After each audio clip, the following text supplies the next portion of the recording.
এই আমির, তোমাকে না বলছিলাম বাসায় ইলিশ মাছ কিনে দিয়ে আসার জন্য? তুমি কি ইলিশ মাছ কিনে দিয়ে আসছিলা? হ স্যার, আমি তো সেই সরু খোলার আগেই ইলিশ মাছ কিনে আপনার বাসায় দিয়ে আসছি। ও আচ্ছা।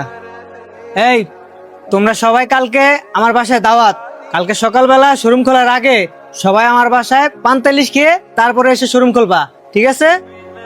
আর আমির, হ্যাঁ, তোমারও দাওয়াত রইলো, তুমি অবশ্যই আসবে আমার বাসায়। না স্যার, আমি তো স্যার আপনার বাসায় যাবো না। কি বললা? তুমি আমার বাসায় যাবা না মানে? কেন, কি হয়েছে তোমার? স্যার, আমি এমনি যাবো না স্যার।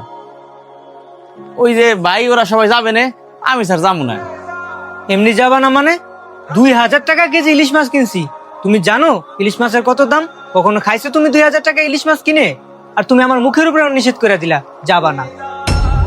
স্যার, আপনি স্যার রাগ করেন না, আর আমার ভুল বুঝেন না স্যার। আর স্যার, আমি কই 30 মাস কেন খামু কোন? আমি বেতনই ভাই কয় টাকা? আমি এই যে কয় টাকা বেতন পাই, এই কয় টাকা দিয়ে তো স্যার সংসার চালাইতে কষ্ট হয়। আবার ইলিশ মাছ কেন খামু স্যার?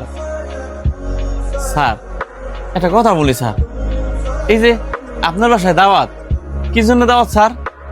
পহেলা বৈশাখ উপলক্ষে স্যার। আপনি কি জানেন স্যার, এই পহেলা বৈশাখ পালন করা আমাদের মুসলমানদের জন্য হারাম স্যার। এই জন্য স্যার আমি না করছি আপনার বাসায় যাবো না। আপনার মুখের সামনে তো আর আমি বলতে পারি না। এই আপনি আমারে বললেন তাই আসলে স্যার আমি কথাটা বললাম স্যার।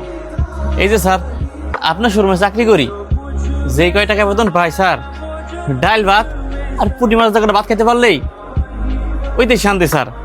তারপরও আমি এই পহেলা বৈশাখের হারাম উৎসব কখনোই পালন করবো না স্যার।